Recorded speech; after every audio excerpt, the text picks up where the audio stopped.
اعوذ باللہ من الشیطان الرجیم بسم اللہ الرحمن الرحیم۔ ہم جانتے ہیں کہ سید ابو العلا مودودی رحمۃ اللہ علیہ 20ویں صدی کو ڈیفائن کرنے والی مسلم دنیا کی سب سے بڑی شخصیت ہیں۔ مولانا کا اثر اس دنیا پر بھی ہے جو اردو کی دنیا ہے، اس دنیا پر بھی ہے جو فارسی کی دنیا ہے، اور اس دنیا پر بھی ہے جو عربی کی دنیا ہے، اور اس کے سوا بھی جتنی زبانیں ہیں، اگر کہیں ہندی بولی جا رہی ہے، کہیں بنگالی بولی جا رہی ہے تو اس پر بھی ہے۔ تو مولانا کا اثر عالمگیر ہے۔ دیکھنے کی بات یہ ہے کہ مولانا کی شخصیت اور ان کی فکر کا اصل کارنامہ کیا ہے۔ مولانا نے کمال یہ کیا کہ انہوں نے یہ بتایا کہ اسلام جو ہے بلا شبہ وہ عقائد، عبادات اور اخلاقیات کے لیے بھی ریلیونٹ ہے، لیکن وہ سیاست، ریاست، معیشت، معاشرت، آرٹ، کلچر، غرض یہ کہ زندگی کے تمام شعبوں کے لیے اسی طرح ریلیونٹ ہے جس طرح کہ وہ آج سے 1400 سال پہلے ریلیونٹ تھا۔ اور مسلمان جب تک اسلام کو زندگی کے ہر گوشے میں داخل نہیں کریں گے اس وقت تک قرآن کے وہ اس منشا کا حق ادا نہیں کر سکیں گے کہ مسلمانوں کو اسلام کے اندر پورا کا پورا داخل ہو جانا چاہیے۔ یعنی یہ نہیں ہونا چاہیے کہ میں انفرادی زندگی میں تو مذہبی انسان نظر آؤں، اور جو میری اجتماعی زندگی ہے، جو میری ریاستی زندگی ہے، اس میں باطل کی پیروی کرتا ہوا نظر آؤں۔ مجھے لگے کہ میری ریاست جو ہے وہ باطل نظریات کے تحت چل رہی ہے، میری سیاست باطل نظریات کے چل رہی ہے، میری معیشت اور معاشرت جو ہے وہ باطل نظریات کے تحت چل رہی ہے، میرا آرٹ اور کلچر باطل نظریات کے تحت پیدا ہو رہا ہے۔ تو مولانا نے اس خیال کو چیلنج کیا، اور وہ بات جو مسلمان غلامی کے زیر اثر بھول گئے تھے، یعنی مولانا نے کوئی بھی نئی بات نہیں کی۔ جو لوگ ان پر الزام لگاتے ہیں کہ انہوں نے کوئی نئی بات کی، وہ بالکل یا تو سمجھتے نہیں ہیں معاملات کو یا وہ جھوٹ بولتے ہیں۔ مولانا نے کوئی بھی نئی بات نہیں کی، وہی بات جو انبیاء و مرسلین کی روایت کا حصہ ہے کہ ہر نبی آتا ہے اور دینی روایت کی بازیافت کرتا ہے اور بتاتا ہے کہ اسلام ہی حق ہے، ہر نبی کا میسج اسلام ہی ہے، اور وہ یہ بتاتا ہے کہ اسلام کا اجمال یہ ہے اور اس کی تفصیل یہ ہے۔ تو اجمال مسلمانوں کو یاد تھا، لیکن وہ تفصیل بھول گئے تھے۔ مولانا نے وہ بھولی ہوئی تفصیل مسلمانوں کو یاد دلائی، اور انہوں نے کہا کہ اسلام جو ہے 20ویں صدی میں بھی اسی طرح ریلیونٹ ہے، اسی طرح متعلق ہے، اسی طرح ہماری زندگی کا مرکز اور محور ہے جس طرح وہ آج سے 1400 سال پہلے تھا۔ اور مسلمان اگر عروج حاصل کرنا چاہتے ہیں تو ان کے پاس اس کے سوا کوئی چارہ کار نہیں ہے کہ وہ اسلام پر حقیقی معنوں میں اس کی حقیقی روح کے ساتھ عمل کرنے والے بنے۔ چنانچہ انہوں نے اس کے لیے جو جملہ ساخت کیا وہ بہت ہی کمال کا جملہ ہے، اور اس نے مسلمانوں کی جو ملی زندگی ہے، تہذیبی زندگی ہے، مذہبی زندگی ہے، اس کی تبدیلی میں بہت ہی مرکزی کردار ادا کیا۔ مولانا نے جملہ جو ساخت کیا، جملہ جو کوائن کیا، وہ یہ تھا کہ اسلام ایک مکمل ضابطۂ حیات ہے۔ اور مولانا کی یہ بات اتنی مقبول ہوئی، اللہ تعالیٰ نے اس کو اتنی قبولیت عطا کی کہ یہ پوری امت مسلمہ کا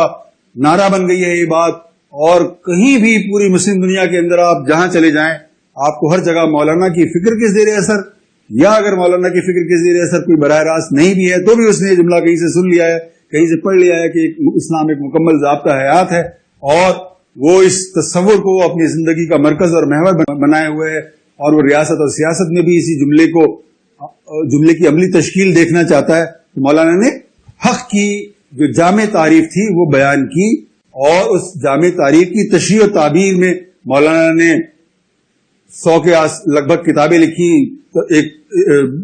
شاندار ایک تفسیر جو ہے وہ تخلیق کی، اور مولانا کی پوری زندگی اس بات کی جو تبلیغ میں صرف ہو گئی کہ حق کیا ہے اور اس کی تفصیلات کیا ہیں۔ لیکن مولانا صرف یہ بتا کر نہیں رہ گئے کہ حق کیا ہے، بلکہ مولانا نے یہ بھی بتایا کہ باطل کیا ہے۔ مولانا نے اس جہاد کے لیے عملی تشکیل کی صورت میں ایک جماعت قائم کی، جماعت اسلامی کی صورت میں، اور انہوں نے باطل کو دونوں محاذ پر، فکری محاذ پر بھی چیلنج کیا اور انہوں نے عملی محاذ کے اوپر بھی چیلنج کیا۔ میں آپ سے ایسا ہوں کہ مولانا کا کمال یہ ہے کہ مولانا نے اقتدار میں آئے بغیر پوری امت کے بیانیے کو، اس کے ڈسکورس کو بدل دیا۔ سید ابو العلا مودودی رحمۃ اللہ علیہ کے پاس کوئی ریاست نہیں تھی کہ وہ ریاست کی قوت استعمال کرتے اور اپنی بات کو پروپیگیٹ کرتے۔ ان کے پاس کوئی حکومت نہیں تھی کہ وہ حکومت کی قوت کو، اس کے وسائل کو استعمال کرتے اور اپنی فکر کو آگے بڑھاتے۔ ان کے پاس کوئی سرمایہ کی قوت نہیں تھی، دولت کی قوت نہیں تھی کہ وہ اس قوت کو استعمال کرتے اور اپنی فکر کو عام کرتے۔ ان کے پاس ذرائع ابلاغ کی بھی قوت نہیں تھی کہ وہ ذرائع ابلاغ کی قوت کو وہ استعمال کرتے اور عصر حاضر کے اندر اپنی بات کو وہ عام کرتے۔ سید ابوالعلا مودودی رحمۃ اللہ علیہ کی فکر اور شخصیت کا ایک پہلو یہ ہے کہ سید ابوالعلا مودودی رحمۃ اللہ علیہ کی پوری فکر اور پوری شخصیت تقوی مرکز ہے، تقوی سینٹرک ہے، اور اس کو اگر آپ کہنا چاہیں دوسرے الفاظ میں تو وہ خدا مرکز ہے. ان کی پوری فکر، ان کی پوری شخصیت خدا مرکز ہے، گاڈ سینٹرک ہے. یعنی مولانا نے جتنی بھی گفتگو کی ہے، اگر فرض کیجئے کہ انہوں نے 5000 صفحے لکھے ہیں تو وہ 5000 صفحے ایک ہی تھیم کے گرد گردش کرتے ہوئے نظر آتے ہیں، اور وہ مرکز ہے خدا کی ذات اور اس کی صفات. لیکن مولانا کو اللہ تعالیٰ نے علم سے بھی بڑی ایک چیز دی تھی، اور وہ چیز تھی مولانا کا اخلاص. آپ مولانا کی ساری تحریریں پڑھ جائیے، آپ کو ایک تحریر بھی ایسی نہیں ملے گی، ایک سطر بھی ایسی نہیں ملے گی جہاں آپ کو پڑھتے ہوئے یہ خیال آئے کہ یہ صاحب جو ہیں گفتگو کرنے والے، لکھنے والے جو صاحب ہیں، یہ انسانوں کو، پڑھنے والوں کو اپنی طرف بلا رہے ہیں، اپنی ذات کی طرف، اپنی پارٹی کی طرف، اپنی تنظیم کی طرف بلا رہے ہیں.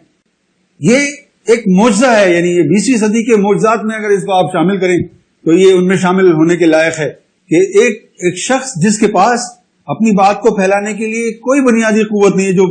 بات کو پھیلانے کی قوتیں ہیں دنیا میں، اس میں سے ایک قوت بھی اس کو حاصل نہیں ہے، لیکن اس کی بات پھیلتی چلی جا رہی ہے. وہ بر صغیر سے نکل گئی ہے، ہندوستان اور پاکستان سے نکل گئی ہے، وہ سب کانٹیننٹ سے باہر نکل گئی ہے، وہ مشرق وسطیٰ میں چلی گئی ہے، وہ افریقہ چلی گئی ہے، وہ یورپ چلی گئی ہے، وہ امریکہ چلی گئی ہے، دنیا کے جتنے بھی کانٹیننٹ ہیں وہاں چلی گئی ہے. وہ چین میں بھی